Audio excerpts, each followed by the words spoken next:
tinamida, kita melawan kemalasan, kita melawan rasa kantuk. Ya, bagi Bapak Ibu yang sering ikut retret meditasi atau praktek meditasi, kita akan paham ada jam-jam tertentu yang memang secara alami muncul rasa kantuk yang lebih besar daripada jam-jam yang lain. Jam berapa? Jam setelah makan siang. Itu alami. Kenapa ya? Memang waktunya pencernaan kita memproses makanan. Tapi apakah kita menyerah terhadap rasa kantuk? Ya tentu umumnya orang ingin melawan rasa kantuk tersebut. Jadi bagaimana melawan rasa kantuk? Ya harus dilawan.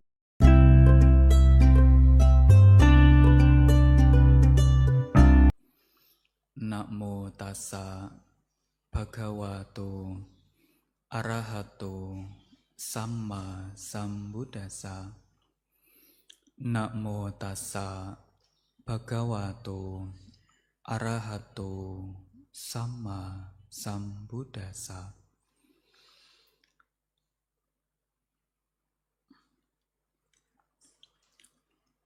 Apakate manusesu ye jana paragamino athayang itara paja tiramewa nudhawati. Di antara umat manusia, hanya sedikit yang dapat mencapai pantai seberang.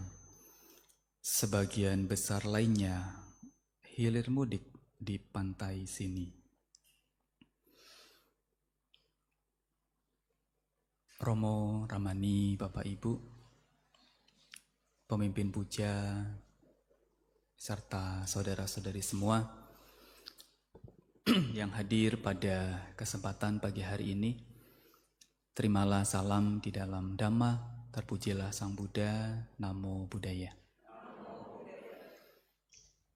Pagi hari ini kembali berkumpul Bapak Ibu datang ke wihara di akhir pekan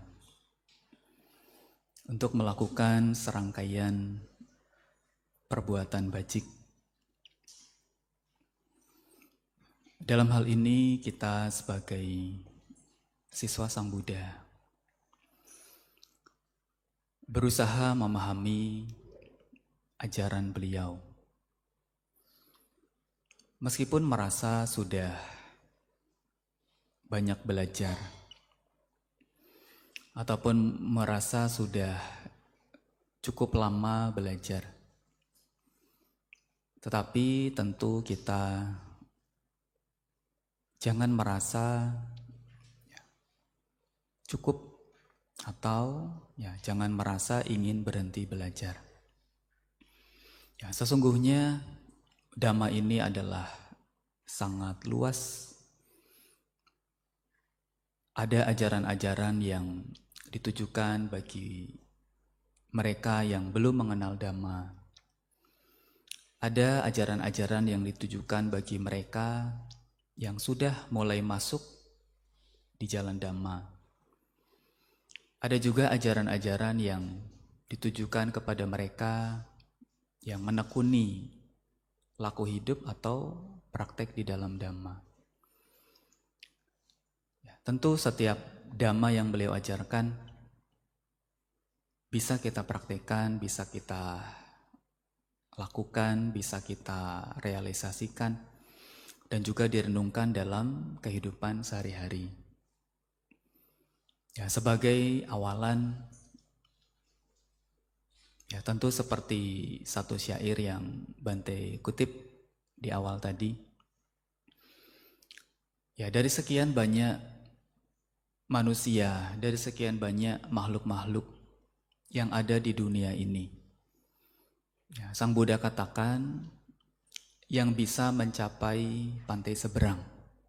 Ya, kalau diibaratkan kita terdampar di sebuah pulau, yang bisa selamat ya, sampai ke seberang, ya, tentu jumlahnya tidak banyak, atau beliau sampaikan sedikit. Hanya sedikit yang sampai pantai seberang. Sebagian besar umumnya orang hanya mondar-mandir, atau hilir mudik di pantai sebelah sini. Ya, beberapa orang tentu tidak menggunakan kesempatan yang ada untuk mempraktikkan ajaran Dhamma. Padahal, ya, barang siapa yang mempraktikkan Dhamma ajaran Sang Buddha dengan keyakinan, dengan kesungguhan, ya, akan berbahagia di dalam Dhamma ajaran beliau.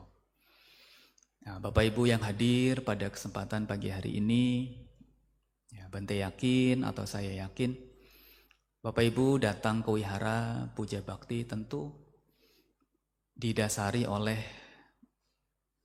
ketulusan hati, ya, didasari oleh niat ingin mencapai pantai seberang. Ya, meskipun tiketnya berbeda-beda. Ada yang tiketnya on time, ya, ada yang lumayan terlambat, delay sedikit, ya, ada yang delay berjam-jam. Atau juga ada yang delay dioper ke penerbangan yang selanjutnya. Tetapi yang penting kita mau berusaha, kita mau berjuang, dan itu bisa kita jalani kalau motivasinya berasal dari dalam diri atau berasal dari diri kita sendiri. Jadi kalau Bapak Ibu yang hadir pagi hari ini atau mungkin anak-anak, muda-mudi, ada yang merasa, aduh pagi ini saya sebenarnya mau ke mall, mau nonton, ya, tapi diajak istri, diajak suami, diajak papa, mama, terdampar di wihara. Aduh, mana Bante ngomongnya pelan, ceramahnya lama, wah, menderita. Ya, semoga Bapak Ibu pagi hari ini hadir dengan senang hati, punya kesempatan libur, ya, bisa, ya, melakukan serangkaian perbuatan baik, ya, dengan berdana, membaca parita, meditasi, ataupun merenungkan Dhamma yang disampaikan, yang dibabarkan. Bapak Ibu Saudara, ya, hari ini, ya, tentu Bante banyak merenung. Ya, tadi pagi ada beberapa umat datang, ya, saat dana makan pagi, ya, singkatnya, ya, Bante merenung. Ya, apa yang direnungkan? Ya, bahwa sesungguhnya di dunia ini ada 3 utusan yang siap datang.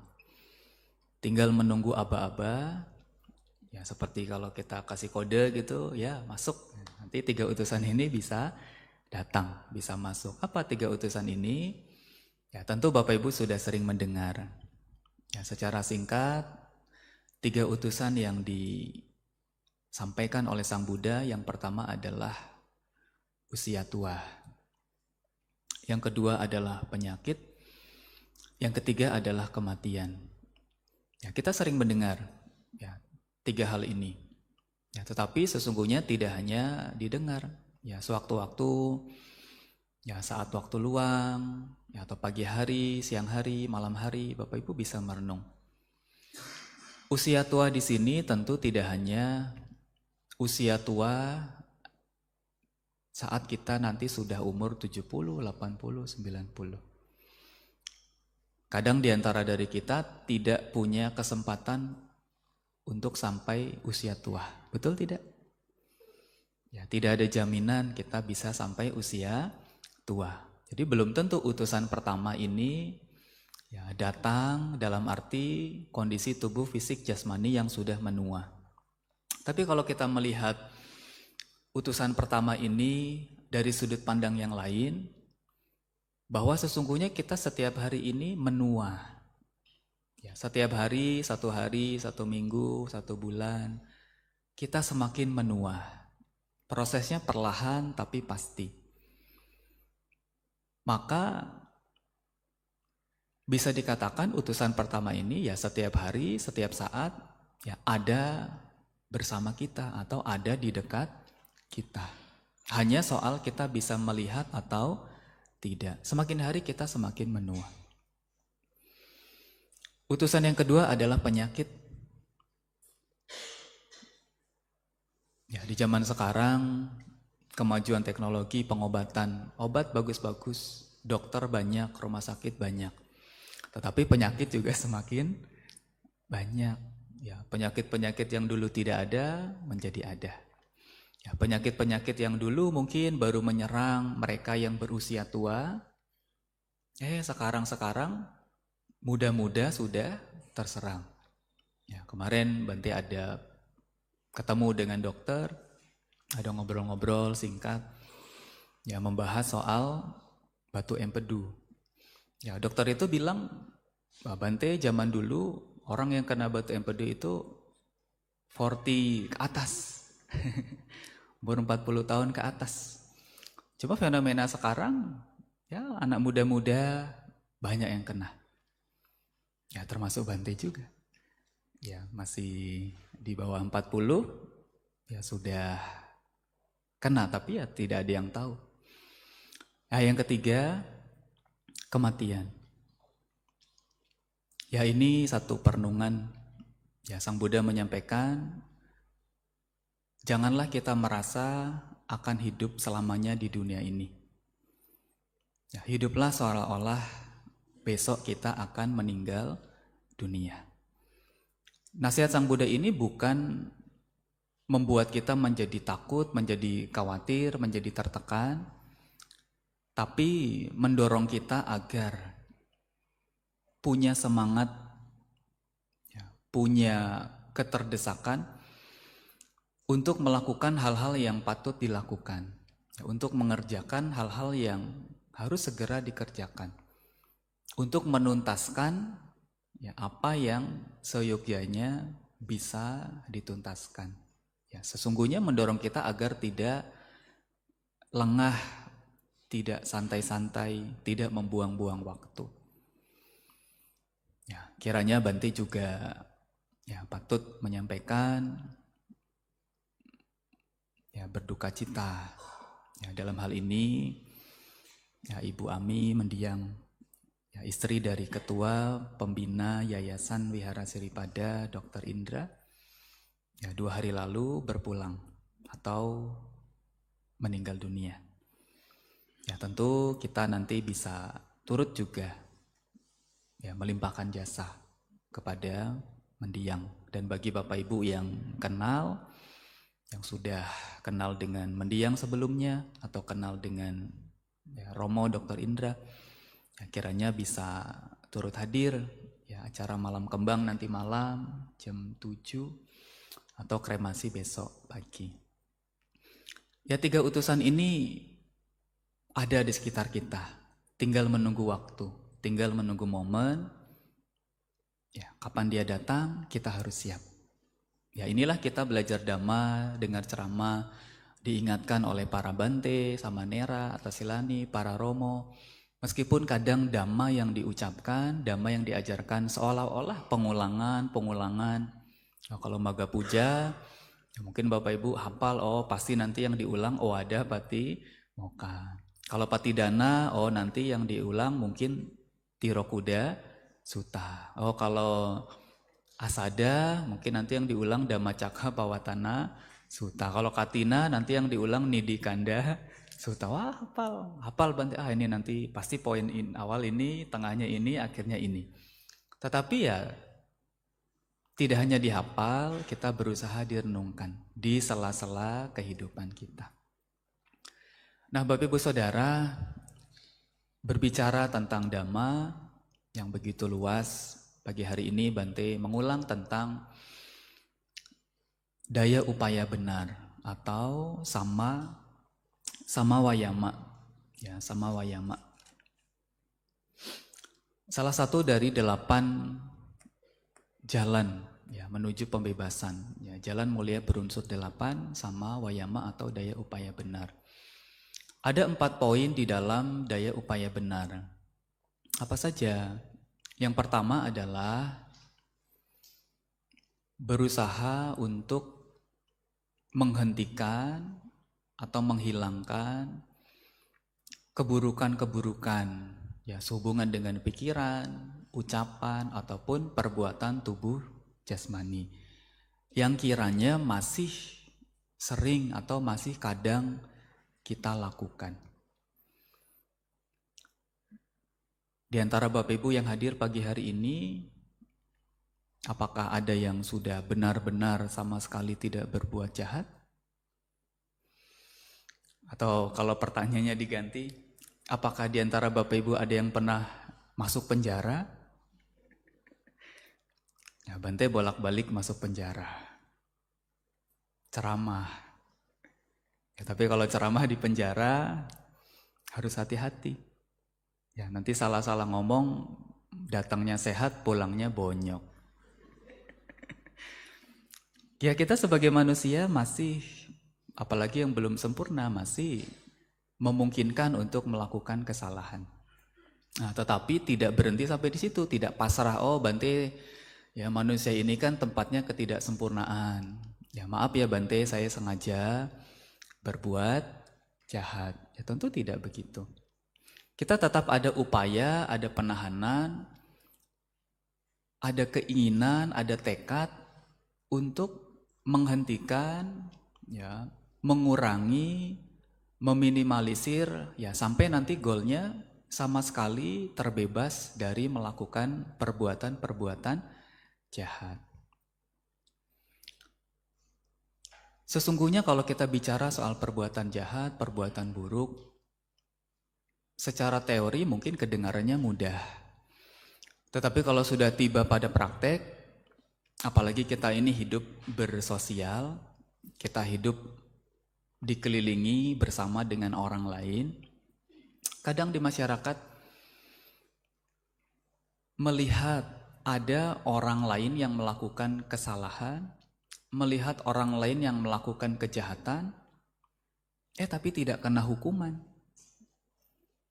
Ya, ada orang lain berbuat jahat, ya harusnya kan kena hukuman.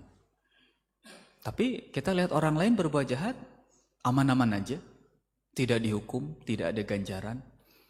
Kira-kira Bapak Ibu tergoda tidak sewaktu-waktu ikut-ikutan berbuat jahat? Ya kalau ini ada anak-anak yang hadir, masa-masa sekolah, ya seharusnya kan kalau ujian itu tidak boleh mencontek, betul tidak? Ya ada salah satu kampus, ya sekolah di dekat sini punya moto, pokoknya kalau ketahuan mencontek, langsung dapat nilai E atau bahkan DO. Itu keras, ketat. Dan dijalankan. Tidak hanya menjadi peraturan, oh kalau mencontek tidak boleh nanti dihukum. Padahal murid-muridnya nyontek, gurunya lihat, tapi tidak dihukum. Nah, murid lain yang melihat, oh teman saya mencontek, tidak dihukum. Ya, suatu saat dia ujian tidak tahu jawabannya, karena dia ingat temannya nyontek tidak kena hukuman, muncul pemikiran ikut-ikutan mencontek. Itu satu godaan. Ketika kita hidup bermasyarakat, melihat orang lain melakukan kejahatan melalui pikiran, ucapan, atau perbuatan tubuh jasmani, ya bicara soal hukum negara atau hukum masyarakat atau hukum organisasi, tidak dihukum, kita tergoda. Boleh juga kapan-kapan. Toh tidak ada hukuman. Ya, ini belum bicara hukum karma ya. Kalau hukum karma, umat biasa bilang, Bante saya orang baik, tapi saya sudah jadi orang baik, karma buruk masih banyak berbuah. Sedangkan teman saya Bante, aduh dia sila aja bolong-bolong, jangankan 5 sila, 1 sila saja belum tentu. Kepada orang tua boro-boro menghormat Bante, ya, kepada keluarga boro-boro membantu, tapi dia kaya raya, dia sukses, dia berhasil, dia sehat, dia panjang umur.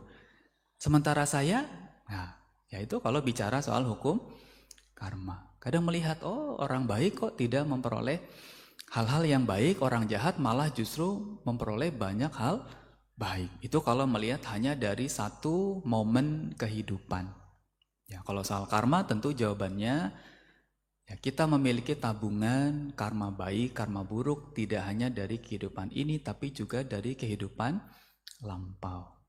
Jadi sesungguhnya kita harus paham, ya orang yang melakukan kejahatan saat ini, ya kalau karma baiknya banyak tentu ya seolah-olah karma buruknya tidak buah. Tapi bukan berarti karma buruknya tidak ada. Ya, jangan sampai Bapak Ibu tergoda juga. Contoh lain tadi, balik lagi ke kebiasaan yang ada di masyarakat. Kalau di jalan, bepergian, naik motor, tidak pakai helm. Betul atau salah? Tapi Bapak Ibu tadi kesini naik motor ada yang tidak pakai helm tidak?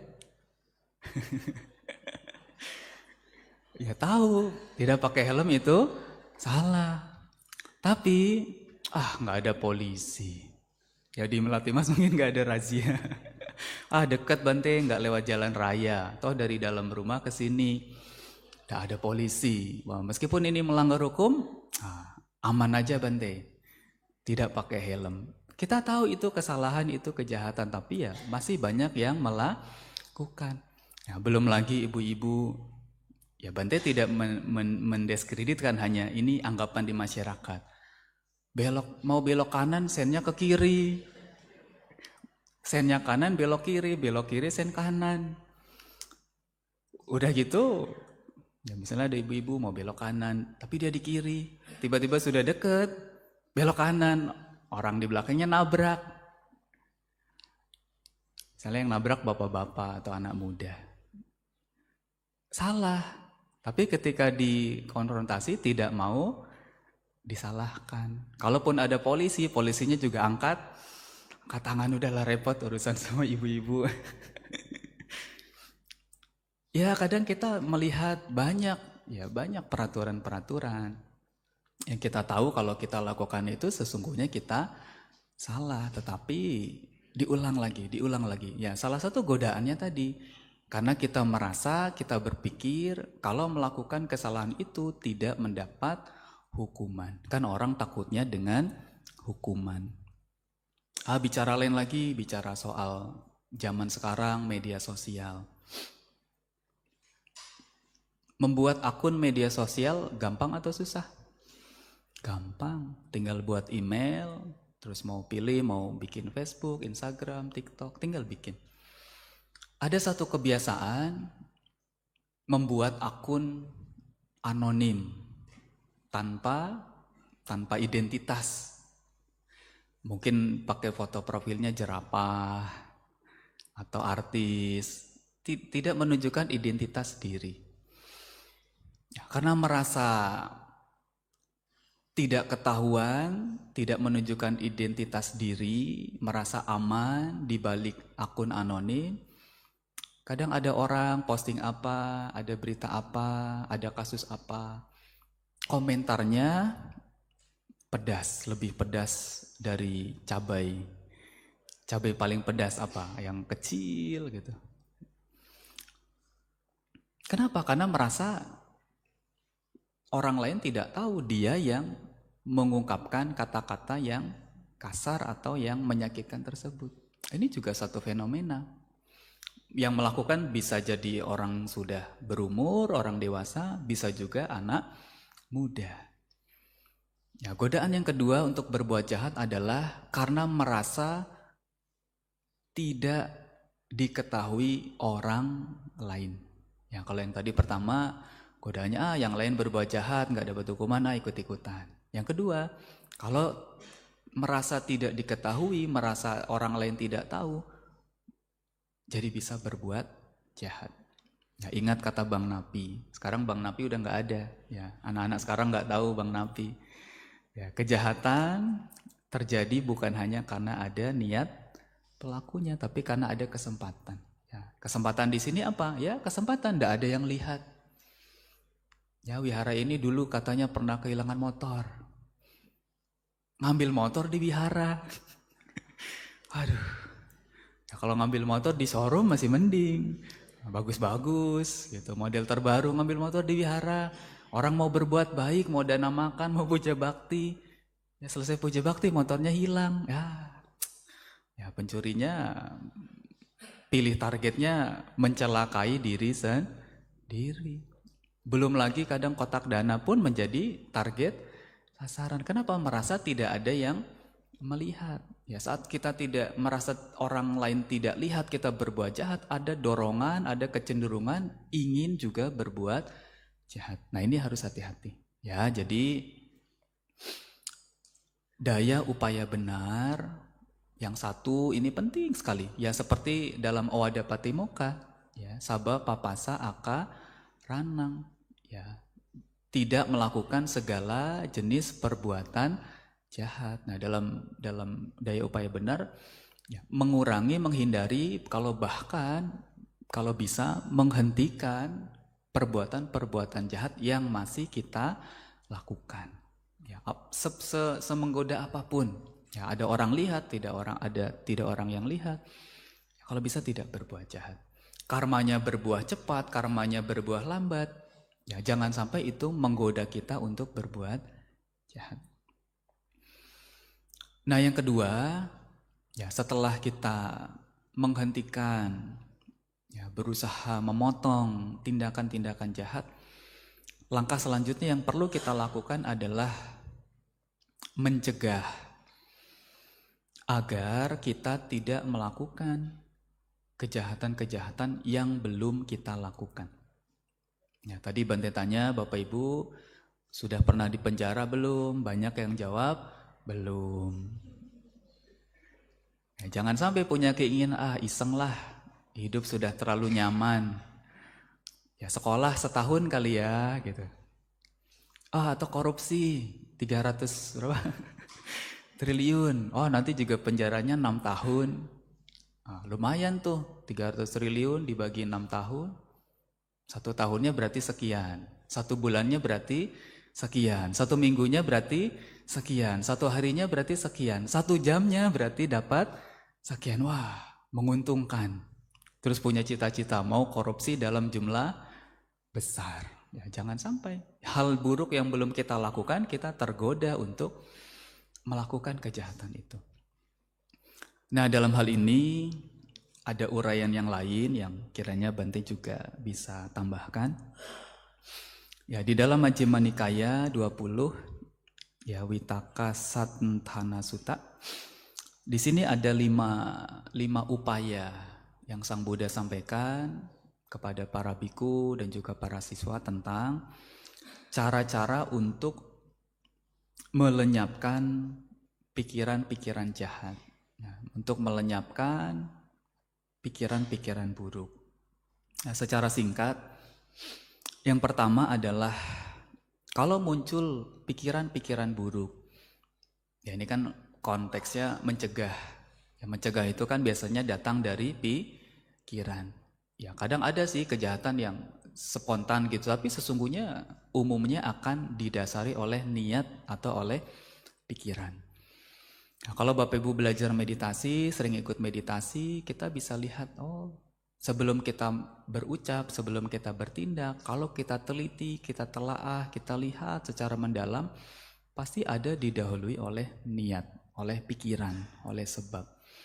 Nah, kalau muncul pikiran-pikiran buruk, misalnya pikiran ingin menguasai, ya, pikiran-pikiran serakah, pikiran-pikiran benci, pikiran-pikiran tidak senang, ya, pikiran-pikiran yang dikuasai oleh kebodohan batin atau moha, ada 5 cara untuk mencegahnya, ya, untuk menanggulanginya. Yang pertama, kalau muncul pikiran-pikiran demikian, ya, kita sadar, kita bisa lihat, ini ada pikiran buruk.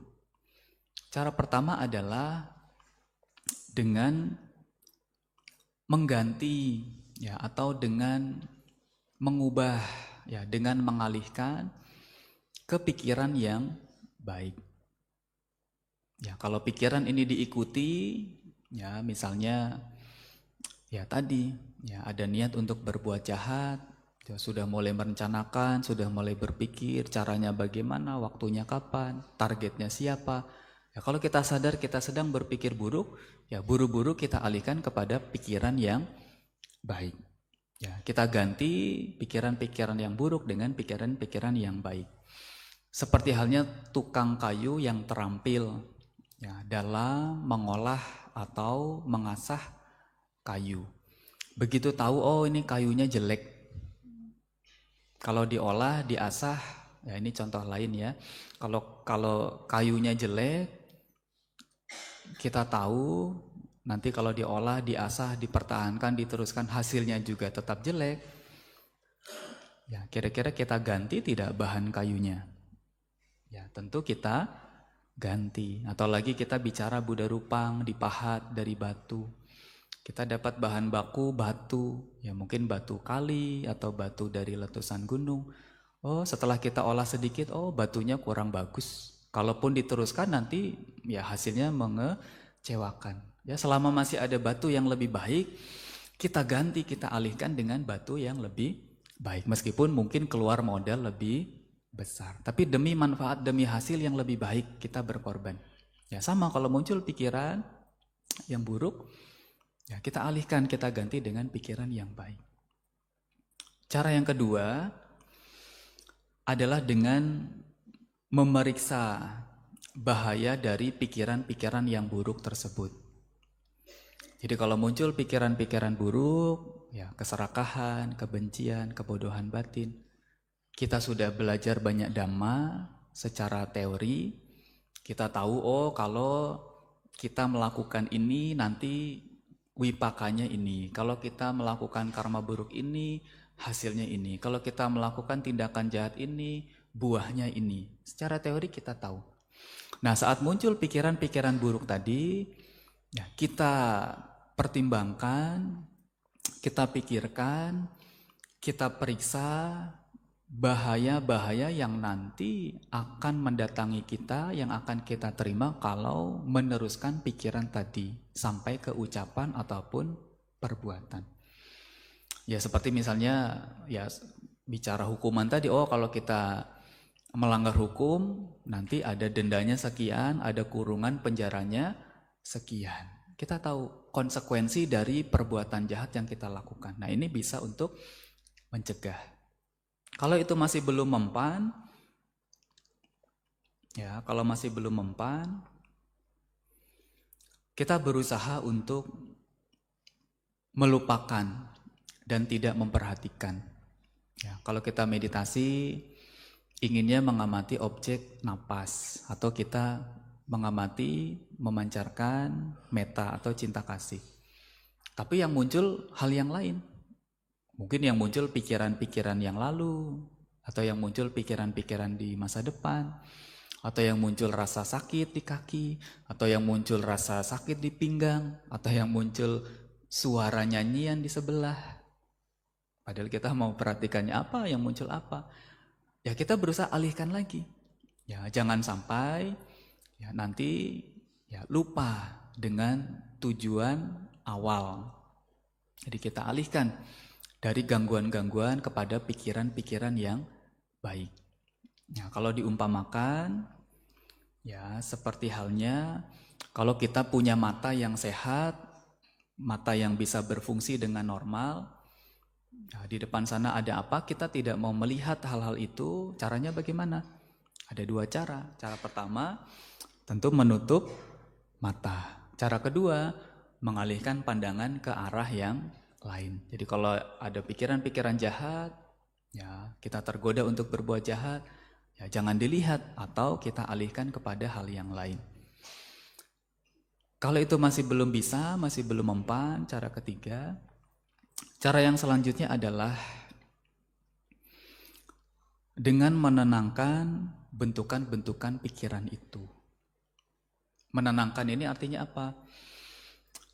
Kadang saat kita muncul dorongan ya untuk berpikir, berucap, bertindak jahat, itu rasanya kan seperti kita didorong, ya terburu-buru. Ya seperti orang mengambil keputusan, inginnya mengambil keputusan secara cepat, tergesa-gesa, terburu-buru. Ya, cara yang keempat yang Sang Buddha sampaikan adalah membuat diri kita menjadi tenang, menenangkan pikiran-pikiran tadi. Ya contoh perumpamaannya, kalau kita sedang berjalan cepat, jalannya buru-buru, kayak di beberapa negara yang punya kebiasaan jalan kaki, kalau kita amati mereka jalannya sangat cepat. Aduh kita ngikutin mereka capek. Tapi bagi mereka itu hal yang biasa, jalannya cepat. cepat. Karena kalau jalannya lambat, ketinggalan kereta, ketinggalan bis, dan sebagainya. Ya, tapi dalam hal ini misalnya kita sedang jalan cepat gitu. Oh, kita lantas bertanya, oh kenapa saya jalan cepat-cepat? Bagaimana kalau saya jalannya pelan-pelan? Jadi kalau kita sudah jalan pelan, kita tanya lagi, oh kenapa saya jalan pelan-pelan? Ya bagaimana kalau saya istirahat, berdiri? Nanti kalau sudah berdiri kita tanya lagi, ya buat apa saya berdiri lama-lama? Ya bagaimana kalau saya duduk? Nah, jadi kalau muncul dorongan pikiran yang mendesak, yang tentu itu bukan satu pikiran yang bijaksana, kadang-kadang kita tarik napas, kita tenangkan diri kita, tarik napas. Ya.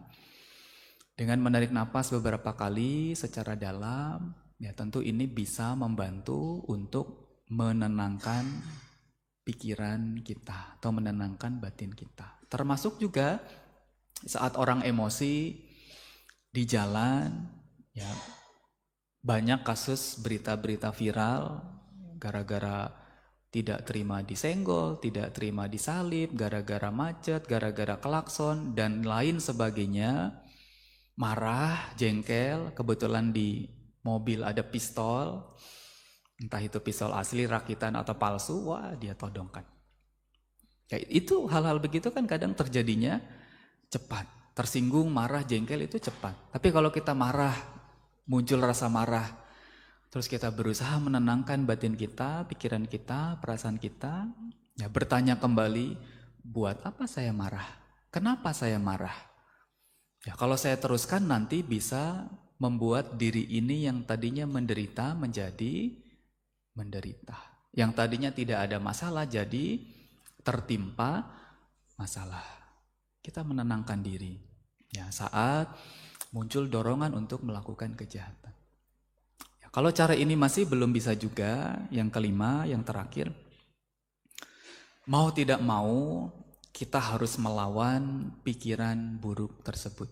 Mau tidak mau kita harus melawan niat buruk tersebut. Yaitu dengan menekan pikiran-pikiran tadi. Dengan usaha, dengan upaya.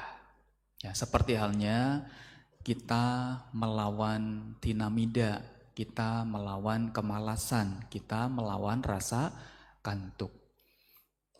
Ya, bagi Bapak Ibu yang sering ikut retret meditasi atau praktek meditasi, kita akan paham ada jam-jam tertentu yang memang secara alami muncul rasa kantuk yang lebih besar daripada jam-jam yang lain. Jam berapa? Jam setelah makan siang. Itu alami. Kenapa ya? Memang waktunya pencernaan kita memproses makanan. Tapi apakah kita menyerah terhadap rasa kantuk?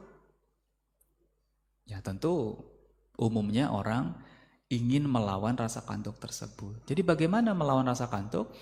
Ya harus dilawan dengan berbagai cara. Ya, Sang Buddha juga sudah kasih beberapa tips. Misalnya kalau duduk, meditasi duduk ngantuk, ya berdiri. Kalau berdiri masih ngantuk, berjalan. Kalau berjalan pelan masih ngantuk, berjalan cepat. Intinya apa? Dilawan. Kalau masih belum hilang juga, ya ke kamar mandi, cuci muka. Ya kalau Bapak Ibu bawa anduk, mandilah sekalian. Pakai air dingin, wah biar melek gitu. Kalau masih belum mampu juga, aduh udah cuci muka, mungkin juga udah basah-basah, udah mandi. Aduh masih ngantuk tapi saya mau melawan rasa kantuk ini. Ya bagi sebagian orang, minum kopi. Ya itu umumnya efektif. Ya walaupun kadang ya beberapa orang tidak bisa minum kopi. Tapi ya termasuk saya sendiri kadang jam-jam ngantuk ya butuh bantuan kopi. Ya kenapa kita harus melawan rasa kantuk itu? Kalau diikuti, ya Bapak Ibu tidak usah jauh-jauh datang ke Wisma Meditasi. Itu weekend. Bapak Ibu dari jam 9 bisa tidur sampai sore. Tapi karena Bapak Ibu sudah datang ke wihara atau tempat retret, meditasi, ngantuk, harus dilawan. Nah ini cara yang kelima. Ya, dengan mendesak, ya, dengan melawan pikiran-pikiran buruk, dengan mengerahkan daya upaya. Kalau Sang Buddha memberikan perumpamaan, seperti halnya orang yang kuat, ya orang yang kalau kita bicara bela diri, gulat gitu ya. Orang yang kuat mungkin badannya lebih besar, ototnya lebih besar, tenaganya lebih besar. Dia menghadapi orang yang lebih lemah, lebih kecil, kekuatannya lebih kecil, ototnya lebih kecil. Digenggam, dicengkram, apa ya, pasti istilahnya ya, didesak gitu ya, dicengkram, kepalanya kah, badannya kah, sampai dia tidak bisa bergerak. Kalau bisa didorong, didesak ke ujung, ya sampai dia tidak bisa ngapa-ngapain lagi.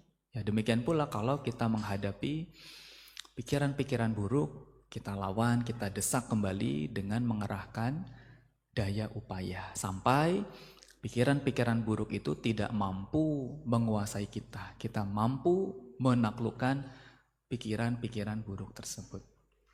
Ya, jadi Bapak Ibu, daya upaya yang kedua adalah mencegah, kalau bisa, hal-hal buruk yang belum kita lakukan, yang belum kita ya laksanakan, ya dilawan, dicegah, jangan sampai terjadi. Meskipun susah, tapi tadi Sang Buddha sudah memberikan beberapa cara, yaitu dengan mengalihkan kepada pikiran yang baik, kemudian juga dengan memeriksa bahaya-bahaya dari pikiran-pikiran buruk tadi, dengan melupakan, tidak memperhatikan, ya, dengan menenangkan pikiran, dan juga dengan menekan atau mendesak pikiran-pikiran tadi agar jangan sampai terrealisasi. Yang keempat, tadi bicara soal hal-hal buruk. Ketiga dan keempat bicara soal hal-hal baik. Kita sudah mencabut, kita sudah mencegah keburukan. Ya, selanjutnya adalah kita berusaha memunculkan pikiran-pikiran baik. Ya, berusaha memunculkan hal-hal baik. Seperti halnya kita menanam tanaman. Ya, menanam tanaman dari tanaman kecil atau mungkin dari biji, dari benih. Ya, kita siram sedemikian rupa, kita rawat sedemikian rupa. Kalau sudah waktunya kita pupuk sedemikian rupa, ya supaya tanaman ini bisa tumbuh dengan subur. Kalau tanaman itu adalah tanaman yang berbuah, nah tentu harapannya sampai tanaman itu bisa menghasilkan buah yang bisa kita nikmati. Ya, contoh di Tanjung Pinang sana, ya ada umat sedang merintis satu arama, satu tempat untuk dijadikan tempat meditasi. Tetapi areanya ini bekas penambangan bauksit. Ya, jadi tanahnya merah. Kalau Bapak Ibu ada yang ke Sumatera atau ke Kepri, di Pulau Bintan itu termasuk salah satu penghasil bauksit. Ya, bauksit itu warnanya merah. Dan tanah di sana beda dengan tanah di Jawa. Tanah di Jawa itu kebanyakan tanah lempung. Tanah merahnya lembek. Ya, kalau di sana tanah merahnya keras. Meskipun kita lihat, wih semuanya tanah merah. Tapi begitu kita injak, keras. Nah, bekas area tambang bauksit ini ya ingin dijadikan arama atau tempat meditasi. Tentu apa yang dilakukan? Salah satu caranya adalah memilah kira-kira tanaman apa yang akan ditanam. Ya, sudah pilah. Ada tanaman yang ditanam dari kecil. Ada tanaman atau pohon yang dibeli sudah besar. Dipindah, ditanam. Ya, tentu ketika pohon baru dipindahkan, ya pohonnya stres.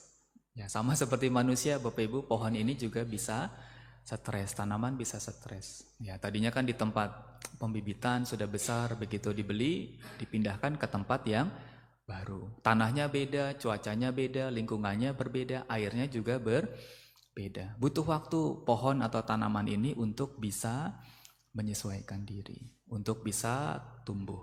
Nah, di masa-masa kritis itu butuh penanganan, perawatan yang ekstra hati-hati. Apakah dengan siram air dalam waktu tertentu, ya sampai nanti bisa menerima pupuk. Nah, sama seperti kita, ya, ingin menjadi orang baik, kita pupuk kebaikan-kebaikan. Ya, meskipun tidak langsung 100% semua kebaikan bisa kita lakukan, paling tidak kita punya goal. Misalnya tahun 2025, Bapak Ibu punya cita-cita, punya harapan. Apa kebaikan besar apa yang ingin saya lakukan tahun ini? Kebaikan sedang apa yang ingin saya lakukan tahun ini? Kebaikan kecil apa yang ingin saya lakukan di tahun ini? Ya, kalau misalnya dari cara mempraktekannya diukur dari yang paling susah sampai paling mudah, katakanlah yang paling mudah misalnya ingin rutin datang puja bakti ke wihara. Nah, mungkin bagi sebagian orang ini tingkatnya lebih mudah. Atau ingin sebisa mungkin banyak kita Bapak Ibu ingin dana makan pagi, dana makan siang ke wihara. Apalagi di Tangerang wihara sangat banyak. Para bante juga banyak. Di sini tidak ada bante, bisa ke wihara yang lain. Wihara lain tidak ada bante, bisa ke wihara yang lain. Yang lebih susah apa? Ya, ingin misalnya mempraktekkan uposatha sila. Ya, setiap uposatha ingin mempraktekkan atta sila atau uposatha sila. Atau ya 1 bulan sekali atau di waktu libur 1 semester ingin ikut retreat meditasi. Lebih susah. Tapi kita punya target, paling tidak kita ingin melakukan di tahun ini. Dan yang paling sulit lagi, tahun ini saya ingin ikut pelatihan Pabaja Upasampada. Ya, bapak-bapak, muda-mudi ingin ikut Pabaja sama Nera. Atau yang ibu-ibu ingin ikut pelatihan Atasilani. Tentu lebih susah, kenapa? Waktunya lebih panjang dan harus ada yang dikorbankan. Apa? Yang paling jelas rambutnya harus dipotong. Tapi ya kita punya target. Ya, tahun ini kebaikan apa yang belum bisa kita lakukan kemarin-kemarin, tahun ini kita wujudkan. Ya, semoga nanti di akhir tahun dievaluasi kebaikan kecil apa yang berhasil dilakukan, kebaikan sedang apa yang ditargetkan yang bisa dilakukan, kebaikan besar apa yang kita targetkan yang bisa dilakukan. Tentu bentuk dan detailnya ya, tiap-tiap orang akan berbeda sesuai dengan preferensi atau pilihan Bapak Ibu masing-masing. Ya, kemudian yang terakhir, yang keempat, ya, bagian dari daya upaya benar adalah mempertahankan hal-hal yang sudah baik. Ya, tentu seperti tanaman tadi sudah susah payah.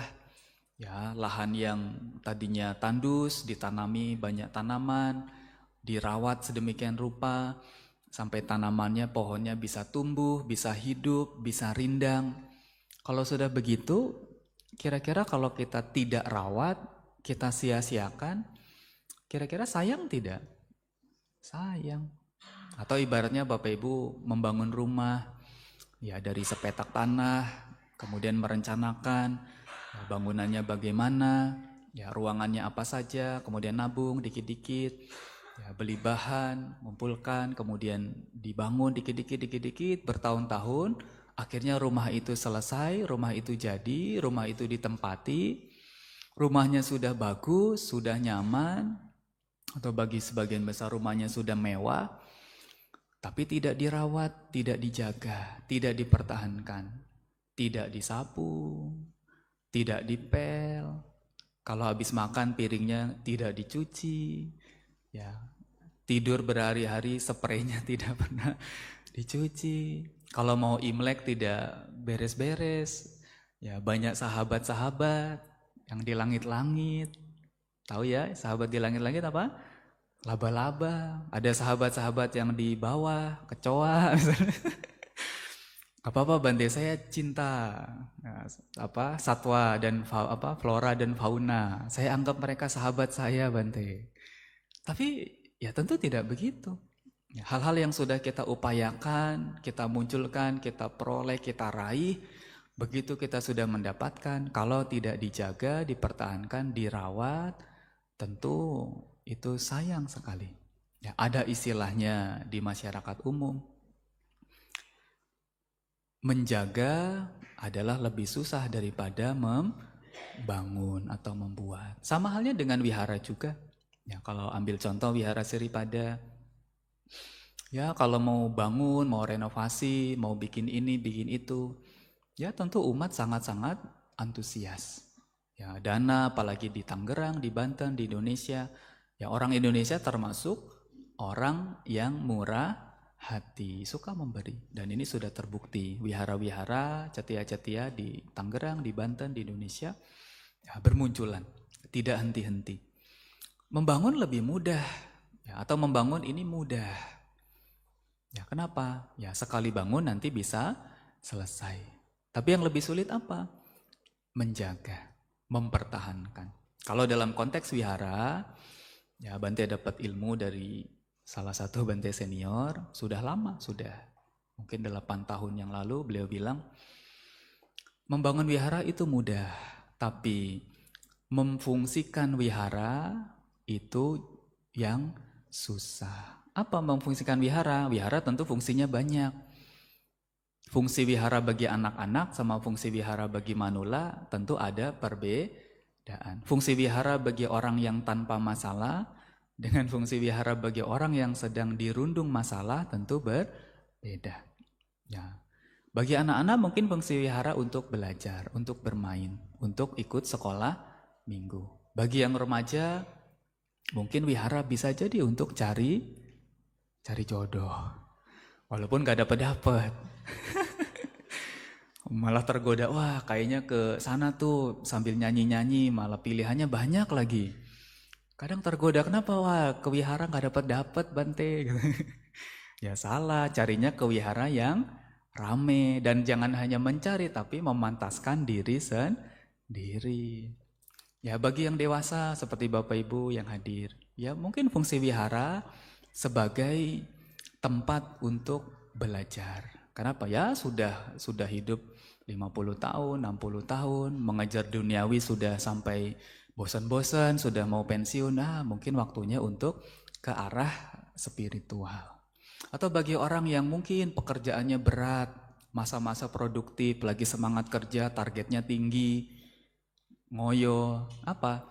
Ya, sisi lain mungkin dia stres pekerjaan. Oh, wihara dia anggap sebagai tempat untuk relaksasi, tempat untuk mengobati stres. Ya boleh juga. Tentu fungsi wihara bagi tiap orang berbeda. Nah itu, memfungsikan wihara jauh lebih sulit. Mempertahankan wihara jauh lebih sulit. Dan kalau kita bicara secara general, kembali ke topik awal tadi, kepada konteks, mempertahankan adalah lebih sulit daripada memunculkan. Ya maka Bapak Ibu yang sudah berhasil memunculkan kebaikan-kebaikan di dalam dirinya, untuk diri sendiri, untuk orang lain, dipertahankan kebaikan-kebaikannya itu. Ya supaya apa? Ya supaya bisa semakin berkembang ke arah yang lebih baik. Ya jadi daya upaya benar yang bisa seringkali kita ingat-ingat, kita renungkan. Yang pertama adalah meninggalkan, menghilangkan, menghapus, mencabut perbuatan-perbuatan buruk secara pikiran, ucapan, perbuatan. Yang masih kita lakukan, ditinggalkan. Yang kedua, keburukan-keburukan yang belum kita lakukan, kita cegah. Ya, jangan sampai tergoda, gelap mata untuk melakukan. Yang ketiga, kita berusaha bertekad jadi orang yang baik. Ya, melakukan hal-hal kebaikan yang mungkin selama ini kita belum berhasil melakukan. Ya, bertekad, ya, kebaikan apa yang ingin saya lakukan, kebaikan apa yang ingin saya perbuat. Dan yang keempat, kebaikan-kebaikan itu yang sudah berhasil Bapak Ibu munculkan, dipertahankan. Sampai kapan Bante dipertahankannya? Sampai menutup mata, sampai tutup usia. Dan kita tidak tahu ya kapan ya perjuangan kita ya harus berakhir. Ya, suka tidak suka, mau tidak mau, Ya, kalau saatnya kita harus meninggalkan kehidupan ini, ya kita harus ya terima. Maka gunakan kesempatan yang ada untuk melakukan hal-hal yang baik. Ya, kiranya ini pemaparan Dhamma yang ingin Bante sampaikan pada kesempatan pagi hari ini kepada Bapak Ibu semua yang ada di Dhammasala, di Bodhi Mandala ataupun di Pendopo di sebelah. Semoga kita semua semakin maju di dalam Dhamma, ya senantiasa bertekad mempelajari, mempraktekkan Dhamma, sehingga apa yang menjadi harapan dan cita-cita luhur kita dapat tercapai. Sabbe sata bhavantu sukhitata.